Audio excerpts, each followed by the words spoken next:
What's your name? Patrick O'Rourke. All right, we interviewed Patrick last year. We had a great time. It was He fun. agreed to sit down with us, answer some questions, and really appreciate it. So congratulations on the new HeroQuest stuff that we came here to see. Yeah, thanks. And Talisman. Thank you. A lot of work and love went into this. All right, we're here at Gen Con 2024. We're sitting down with Patrick O'Rourke.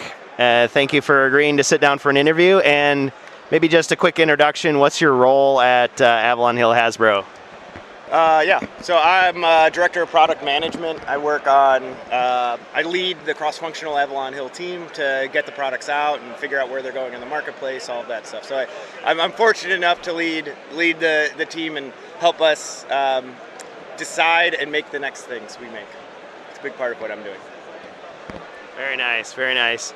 And I suppose now that Doug Hopkins is here this year, I've got to grill him on a lot of things. So if you say ask Doug, I understand.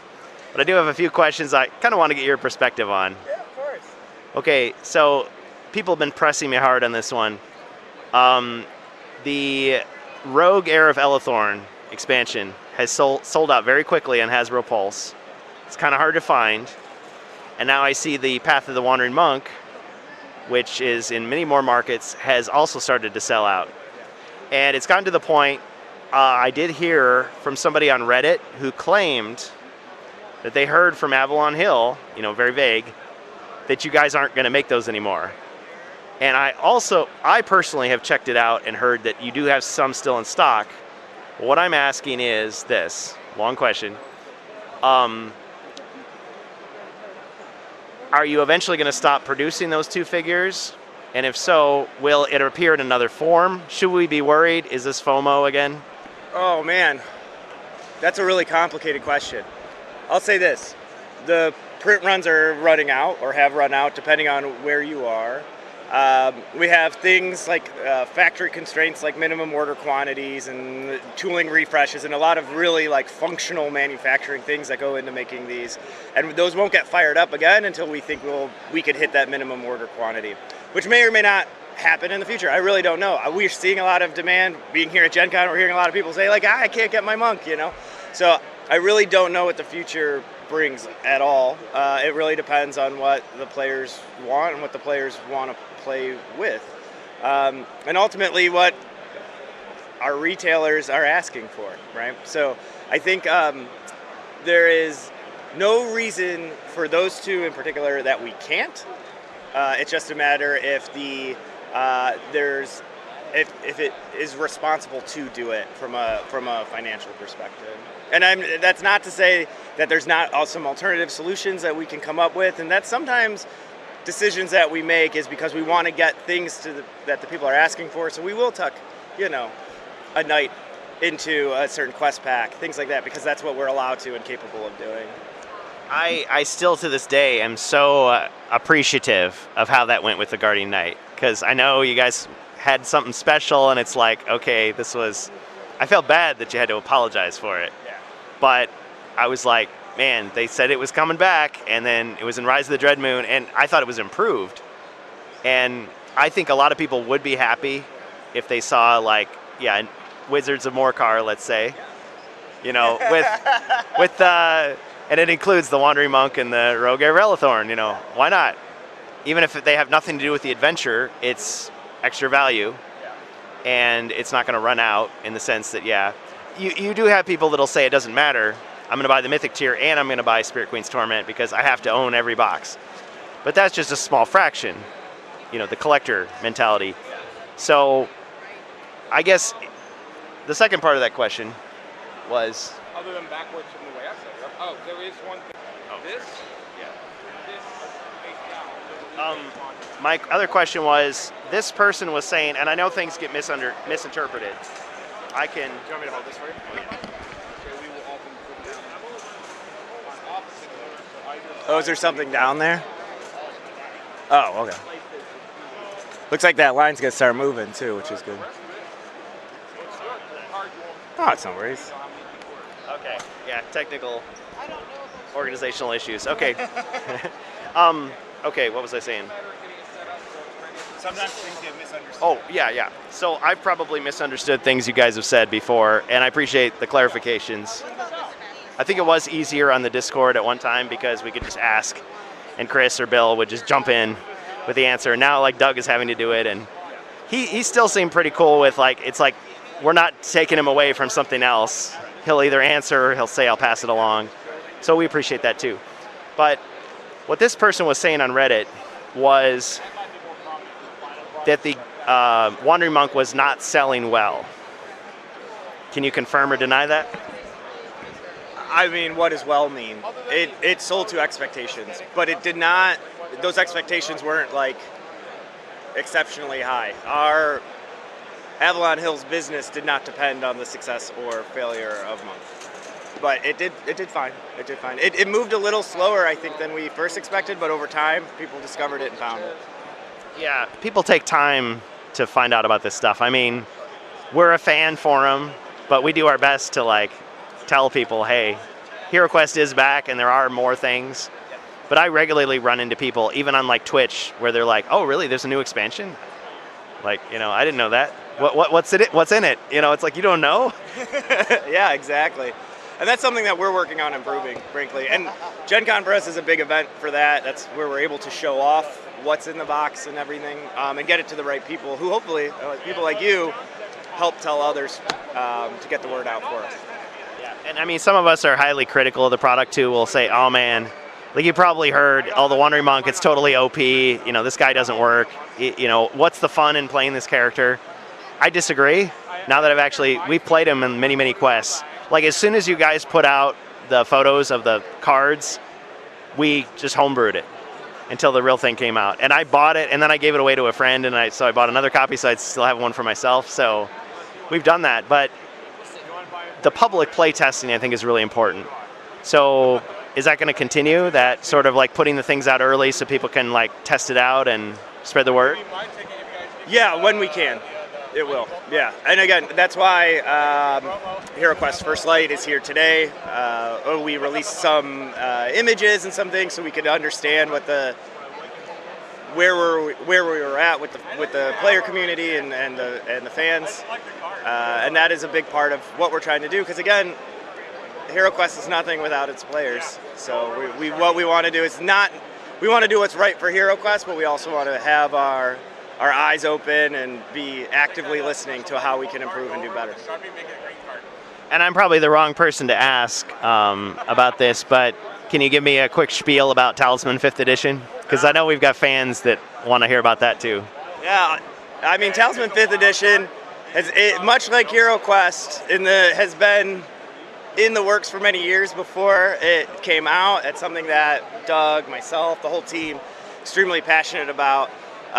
What's great about 5th edition is that if you've logged a lot of hours playing 4th edition, like myself, the one thing about it that I think is the most challenging is sometimes that game can take 7 hours to play. Heard that. Yeah, and 4th edition is very fun, but you don't often have 7 hours to sit and rock out a gameplay. So that was a big focus of ours, is like, how do we introduce some modern game mechanics that don't take away from the Talisman experience. It still feels very Talisman, is very Talisman, but gives you a little more player agency that allows the game to move a bit quicker. So now we're finding gameplay is closer, 90 minutes, 2 hours, somewhere in that range, depending on how many players you have. And it allows you the ability to take it out and play it more, but there's also the older rules within the game as well. So if you want to go back to that really long play session, that's totally something you can do with the new balance mechanics, with everything that we've done elsewhere to help improve the game and round some of those edges. I really appreciate that, because there's definitely some games that I find very intimidating. Like when I was 8 years old, that would have been the time to get me into Axis and Allies. But now, as a grown-up, I'm like, no way am I playing an 8-hour game. Yeah, you still have time. But when I see there's a 4-hour and a 3-hour and a 2-hour and a 1 hour, maybe I'll try it. Yeah. That's the hope. Because we love that game. Doug and I have fought so much playing that game in the best way possible, and the fact that we were able to work on it, work with Games Workshop, is really a privilege of my career. And to get to where it is today, I'm just so happy and proud of it. Speaking of your neighbors, Games Workshop, right there, yeah. I had a blast playing Kill Team, and I actually survived. We actually got to the yeah, and I was like, wow, because last year we just were killed every single time. Squad was wiped out. Squad was wiped out. And yet it was the reverse playing Hero Quest with you guys. Doug, man, that we had such a great time. I mean, the way he tells it, he gets piled on whenever he's playing with you guys, and so this was his time to shine. And he was like doing like victory laps, destroying us with his amazing rolls. It was so great. The thing about Doug, he is the nicest man in the world. Extremely good game player, and he will smile at you, be helping you, and be destroying you at a game all at the same time. And so, I've known Doug for many years, played many, many, many hours of games with Doug. You learn to not trust him because he's going to beat you. So I guess getting piled on ultimately happens because we all like look at each other like he's going to win if we don't make some choices quickly. And I think he outright deceived somebody. Like they were like, "Oh, there's no traps here, right?" Yeah. And yep, you landed on a trap. Like it was some moment like that. I was like, that is like I play Zargon a lot, Yeah. and I was like, this guy, I underestimated him. Oh, yeah. He's a very good Zargon. He's very captivating. Yeah. I compliment him too much. That's what I tell him all the time. I'm always giving you too many compliments, sir. So I diverged into a Doug thing. But anyway, Games Workshop. So I keep hearing about these collaborative projects. So Talisman and what was the other? There was there another Games Workshop collaboration that happened recently? Not on my team. There's one with Magic the Gathering, but not with us. But they I will say they're really, really good folks over there at Games Workshop, and I love our partnership, and I'm looking forward to it continuing to grow. So Hasbro and Games Workshop, sometimes Avalon Hill and Games Workshop. I would say Wizards of the Coast and Avalon Hill have worked with Games Workshop in the past, yeah. And hopefully we'll continue to. I mean, we have a lot of projects that we're discussing and working on. So new question for me, since I don't follow Talisman, and maybe I should, is the new Talisman, did anybody from Games Workshop like come in to work with you, or is they just said you have permission to? No, it was a partnership. Yeah, so we like industry terms, we licensed it from them. So we were the lead on it. Doug was the lead designer on it, to talk about him some more. But we were the lead, but we worked in partnership with them. Every rule set we had, every tests we did, we'd show them, run it through them. They played it consistently with us, provided feedback. It was totally a joint effort. That's awesome. Yeah, because I assume if at any point you guys decided to do something radically against what they thought, like they would object. Yeah, it wouldn't happen. Yeah, it's their. I mean, it's a classic Games Workshop brand, and we're their partner to bring it back to life. Yeah, and it sounds like it's being well received. We do have a few fans. Sika Shem, I'll shout him out on the Discord. He regularly posts pictures. You know, he'll have a party at his house, like, oh, we played for 8 hours, and we played with every single expansion. But then he's been posting about 5th edition, and it's like, oh, it only took us 2 hours. Exactly. I mean, that was the goal. So you play another round. Yeah, exactly. Or you can get it out more often. Really, that's the thing. And I don't know if it's because now I'm like a father and gameplay is like harder and harder to come across. But that's just been I just really appreciate that I have a giant closet of games, and I look at them sometimes, and I'm like, I don't know if I'll ever play. You brought up Access. I don't know if I'll ever play that box again because I can't get it on the table. I don't have the time to sit and play it. So to give the option for that, it's something that really speaks to me, and I think to a lot of players. And I have had to explain to friends of mine who I've gotten sucked into HeroQuest games. It's like it doesn't always take that long. Like it's just because certain combinations of people were playing and certain quests we played. So I've tried to say, oh look, you can play a quest in 45 minutes. Like it is possible. My brother, who is a big player, we grew up playing HeroQuest together. Great imagination. He was like, oh, the sessions are only 2 hours. You guys better go fast. Like you're not gonna get done. That's fun. But we did. Great. I play with my brothers as well. I have 2 of them. I have a sister as well, but she didn't really play as much HeroQuest with us. When I play with my brothers, they are so systematic about room clearing. They're like an army force. We fly through that game at this point.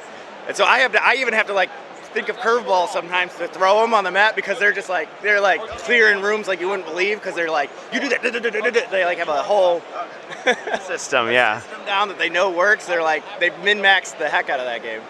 I've run into similar issues as Zargon because I play virtually on HeroQuest fans, and we get people from all corners of the globe, but they start to work together and they start to coordinate. And I think Stephen Baker said something like that too, which was like, well, once people have that well-oiled machine, the game's kind of easy. Yeah, it gets a little. Again, you know what the outcome's going to be, so you have to get more clever at Zargon. I think for players like that, with traps or unexpected things that happen with treasure or whatever, you have to start throwing them curveballs because it's a room full of creatures isn't gonna stop them sometimes. Yeah. And not to toot my own horn, but we do have interactivity, so we have people that come in and go, you know what, this looks like it's too easy. Let's add a bunch of monsters. Yeah. And so they cash those in, and I'm supposed to like creatively put them into the game, and I enjoy that because it's like, okay, a challenge, you know. Or they'll say, okay, here's a bunch of potions. It's like, okay, so how do I negate the effects of these bonuses that they've got, you know, without looking like I'm just cheating, you know. That's awesome. Do you? So are they your own quests? So far, we haven't played any originals. We've only played official.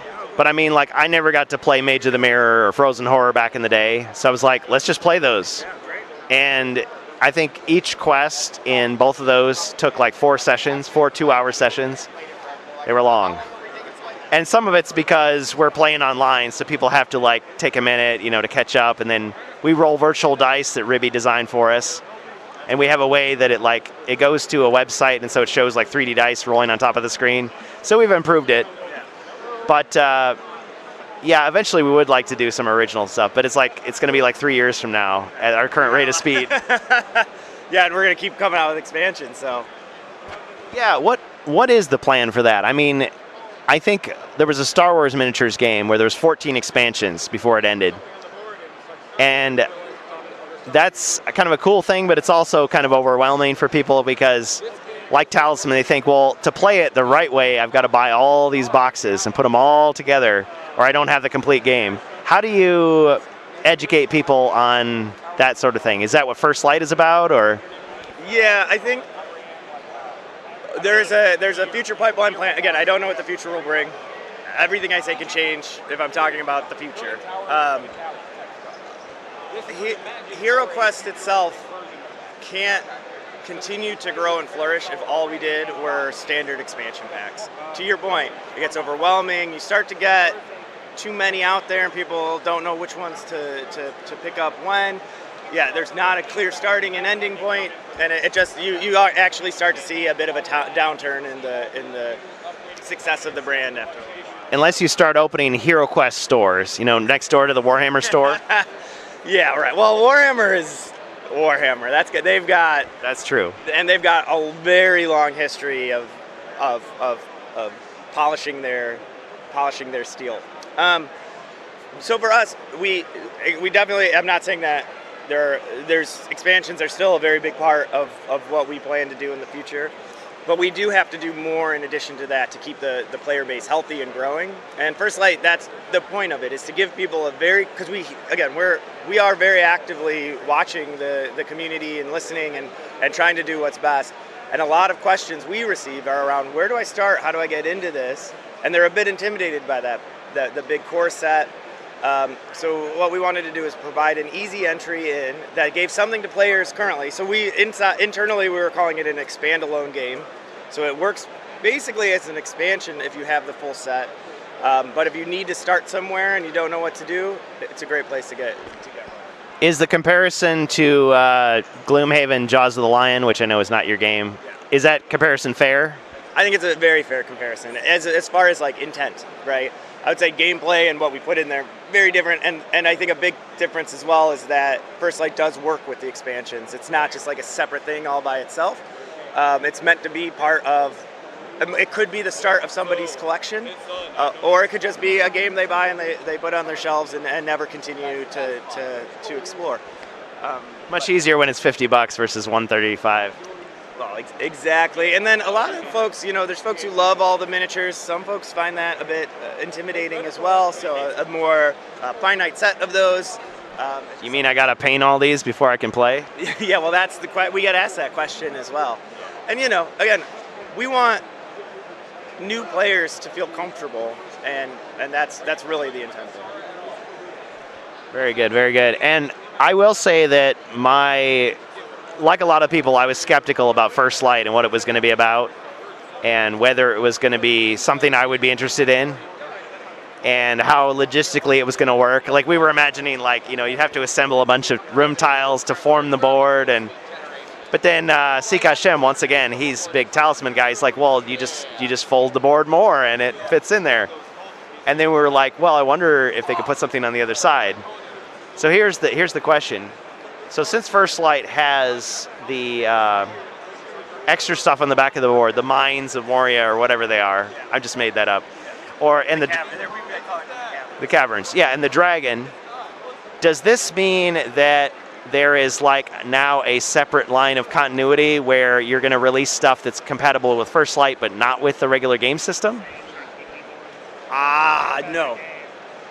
That would be, we would never, I shouldn't say no. I don't know what the future brings, but that would be pretty far from what we're trying to do. What we want, the bigger goal was to make sure that everybody can have a big sandbox to play in, and that sandbox can be as big as they want it to be. And we wouldn't want any product to be exclusionary of the others. It's really against our philosophy around here. Okay, so I'm by no means a marketing genius, so you probably laugh at this, but here's my pitch to you. The Hero Quest Essential Elements box, and it comes with a monk, a rogue, a set of dice, caverns, and a dragon. Hey man, not a bad idea. I like that idea a lot. And an extra pad of character sheets. Yeah, I'll tell you, we're working on a lot of different next items that have a lot of different ways of approaching it, similar to what you're talking about. That aren't necessarily an expansion pack, but they expand your collection, or again, they grow that sandbox, but maybe not necessarily quests. Again, we haven't landed on quite what that looks like and provides enough value to the players, but that is something that we're absolutely exploring. Well, I saw that you can buy, for example, a betrayal box that's just some extra characters and some dice. Yeah, and that makes sense. It seems it's logical. Yeah. Well, and there is precedent for this in the HeroQuest realm because you had the Adventure Design Kit, and I did see a pad of Adventure Design Kit. Except the icons were properly scaled this time here at the convention. Can you say more about that? Because I have a sneaking suspicion that we're going to see those being scalped online, and I'm not happy about it. So here come the hard questions. Yeah, no, that's fine. I don't think we brought enough pads this year. The problem is that those boxes are big and heavy with those pads in them to give them away, and we had to bring dice and a bunch of other stuff. Should have brought more pads, so that's in our notes for next year. I will say, you wouldn't give away individual sheets of them. Not enough? I don't know. I guess we could have. We didn't. Live and learn, I suppose. I don't know. But right now, I can't really I can't talk about the pipeline in any sort of tangible detail. But if the players want a design kit, let us know. Okay.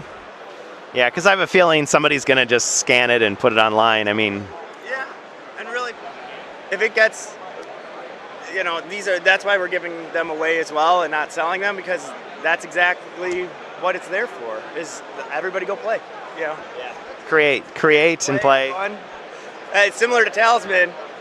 For me, I feel like it's the more, I know a lot, I work for this big company and you talk about selling items and all that kind of stuff, but for me it's what's almost more important than that is how many times after you buy it, you take it out and play it again. Because that means you love it. And that means if there's a new thing, you might buy that as well, right? And, the capitalism, corporate part of it aside, if the more you play it, the more love that this game receives.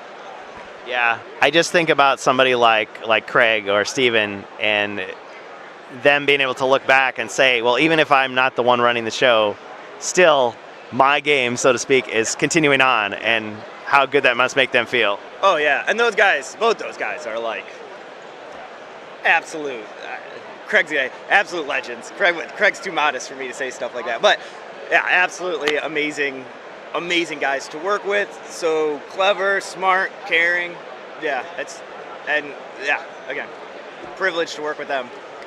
I was disappointed to find out that Craig wasn't PR cleared for an interview, but I did have. Talk to Craig. Yes, I had a nice chat with him. And that was almost more meaningful to me. Yeah, we have to go through a little bit of training before we're allowed to talk. Yeah, Tess the same way. Like I chatted with her, but I couldn't do an official interview. Yeah. Yeah, big company. Yeah. And I get it. Like there's only a small number of us who want to like interview like everybody. Like I wanted to talk to the guy that redesigned the trays in the box. So Adam Glick, like we just had a few words with him, and I was like, "Thank you." That's what we needed. That little bit makes so much, because I'm always taking the game out of the box and putting it away again because I have a small apartment. I can't just leave the game out for weeks at a time. So I got to clear my desk off and get back to work. And I was just like, it's so much easier if you don't have to like push the air out of it every single time and snap the things out of the plastic. So we appreciate stuff like that. Yeah, and Glick's an amazing engineer himself. But yeah, usually engineers don't go through the PR training. They got other stuff to do. Yeah. Sure. Yep. Good, or do you want to talk to people? Anything? Let's see. I'm fine. Yeah, do you have any other questions for me? I'll probably think of more as soon as I walk away, but this was very helpful, very enlightening. But when's Space Crusade coming back? I have that same question. That one is, for reasons I'm sure you could understand. I'm going to ask it every year. Yeah, but that is a very complicated project with a lot of various IPs that make that one difficult. So harder than getting HeroQuest off the ground. Yes, much harder. We've talked about it, but we have not made. It's not in the near term view. I wish too. What about Wizards of Morcar? Oh man, that one's easier. I can tell you that one. That one's ours. That's up to us. Yeah, we have much more control over that. So is it still going to be Wizards of Morcar, or is it going to be Wizards of Zargon, Wizards of somebody else? This is where that PR training kicks in. I can't really talk about that right now. Oh, come on. It's like, again, Future Pipeline gets weird because it changes. Things move, and a lot of that's outside of our control. Like, we work on stuff, and Craig was kind of talking to you about this as well. We work on stuff, and it gets done, and then necessarily when it's released, I do have a lot of impact over, but what the retailers are asking for, and that it moves things around. So speaking to dates specifically, especially when it's not something we've already announced, that date could move at any moment, and so it's not something that we can really commit to if it's like 2 years out or less. We just can't. Yeah, Chris helped me understand that about the time frames that you guys are working with as a board game company as opposed to like a video game company or some other type of company. You have this whole like cycle that you got to go through of creation, and stuff is in the fire and stuff's in the planning stage, and it tends to be about from green light, it's like an 18-month cycle, but that doesn't even necessarily, it could be done and then it could be sitting on a shelf somewhere waiting to be printed for various other reasons that have nothing to do with the completion of the game, but have to do with, as I said before, what the distributors, retailers, everybody else, how they want to, when they want it, and how they want to prioritize it. Okay, in the last 2 minutes here, so will First Light replace the official game system? No, it's as I said, we called it Expandalone internally, was kind of like our mindset around it, and that's what it's meant to serve as. Good, because I like them both. Yeah, me too. And again, we wouldn't want to take anything away that we can keep. I appreciate that philosophy. Also, if First Light is a success, and let's say we can wander into our favorite big box retail store and just see it on the shelf next to Monopoly or whatever, does that open the door for the expansions that are already out to come to regular stores on a regular basis? Yes. I mean, yeah. I would be lying if I didn't say that that would be something I would love to happen and I'm trying to happen. But it all really does depend on how First Light does and who, and those big box stores have very different needs and Shelf space. it's a very different environment and it's very competitive and the shelf space changes frequently. Yeah, because when I saw HeroQuest at Ollie's and Fleet Farm, I thought you guys had done it. But then I realized, oh, that was just like a Christmas sale or a rummage sale. I mean, it wasn't a regular thing. So you still have to go to the friendly local game shop or go online to find HeroQuest, which does limit it. So can you tell me, I heard that Jaws of the Lion for Gloomhaven, that started out as a Target exclusive, then it moved to other stores. So like I've seen it in like Walmart and stuff. So is First Light going to have something similar, or can you say? Yeah, I would say that's often the course that these things go. We don't really know what's going to happen after launch. Like, I don't think any design team or manufacturers could tell you what happened. You know, like Jaws of the Lion. I don't know Isaac. I don't know those guys. But I would say they didn't know what was going to happen to Jaws of the Lion after that first launch. But our goal would be to get it to as many people as we possibly can. I keep thinking of new questions, but I know you got to go. So I'll save. Okay. I'll ask Doug as well. Can you tell me about the First Light cover controversy, if there was a controversy? Well, I think the question might need to be a little more specific. Okay, so a guy online posted a picture of the First Light cover, and then the name Clark Mitchell came up because there was an Instagram post saying, basically, fans are seeing this and saying, oh, this looks AI generated, this is wrong. There's actually a real artist that did this, and he has his own style. And maybe people don't like it, but, we're committed to, all the pleasantries. And it's like, okay. But there were a lot of people that were, including myself, I was like, did you guys get fooled by this? Why is there a new cover? Which I think looks better. But I'm kind of curious, was this a correction? Or was it that wasn't never meant to be the final cover? Or can you tell us? That was meant to be the cover. And then we gauged the reaction to it and decided to do the update. I will say, as far as the AI stuff goes, it's a very complicated subject because we don't use AI in any completed work. Thank you. And we do not want our vendors and partners to either, and they will say they don't use it in the completed work as well. But the way the community reacted to it, it's almost just like, well, regardless if it's AI or not, which it should not be, as far as we are aware, right? It should not be. It's a corporate policy. It's a whole, we would get in, I would get in trouble if it was.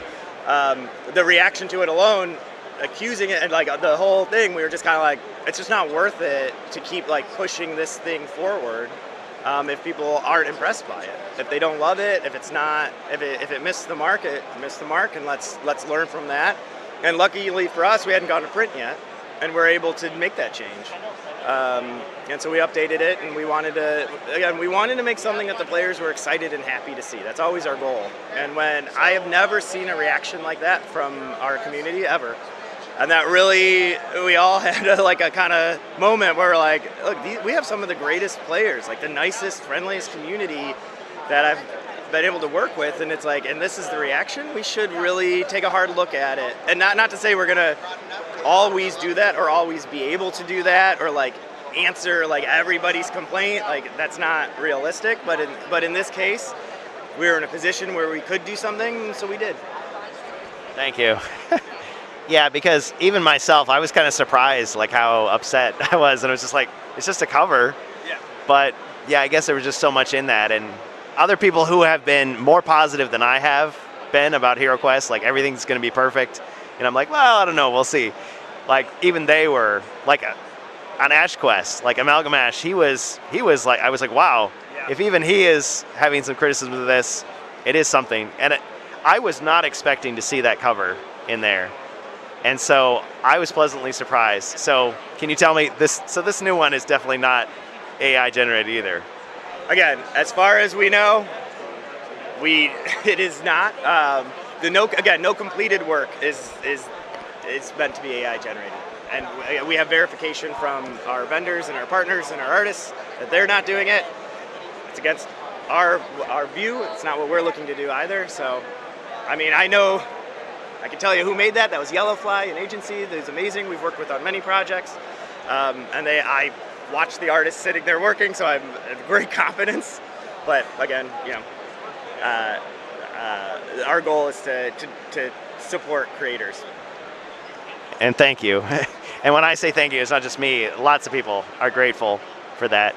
So that's really great. And I guess when it comes to AI, like, I don't want to sound like a Luddite and say, oh, this is not a tool you can use for prototyping, or, I always think of like fans who create stuff. It's like, oh, I have no artistic talent. I can't afford to pay an artist, so I'll use AI to make my little fan thing.